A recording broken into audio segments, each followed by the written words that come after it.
ولكن يعني من الناحية الأخرى السلبي هو أنه التراجعات اليوم على قيم تداولات عالية. بدبي مليار درهم حتى الساعة قيمة التداولات، ولاحظوا النزول 5.5%، ولكن قلصت الخسائر. سوق دبي أيضا كانت خسائرها فوق 6%.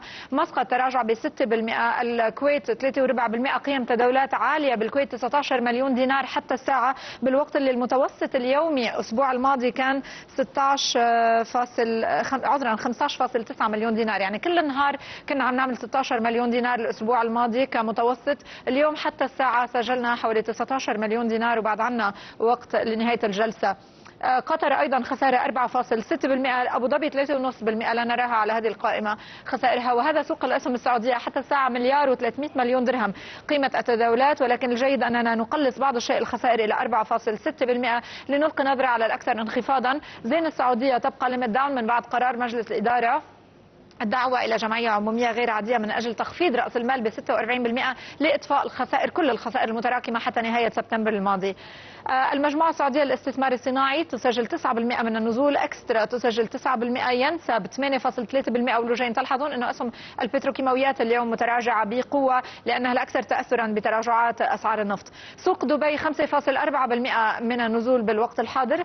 كل الأسهم متراجعة رغم أنه إعمار ما يعني يقل أقل من غيره النزول فيه، لأنه اليوم تاريخ استحقاق، يعني من يشتري سهم إعمار اليوم يحق له التوزيعات الاستثنائية المرتبطة بعملية بيع إعمار مولز، وبالتالي اليوم هو آخر يوم أحقية لهذه التوزيعات. هذا يدعم سهم إعمار، لذلك الخسارة فقط 3.6%. أربتك من ناحيتها 7% من النزول تسجل.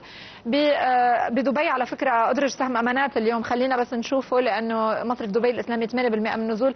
أمانات اليوم أول يوم، يعني يمكن أسوأ يوم لإدراج سهم جديد. الاي بي او كان بدرهم وفلسين عم يتداول على 85 فلس الآن، بس قلص شوي من الخسائر.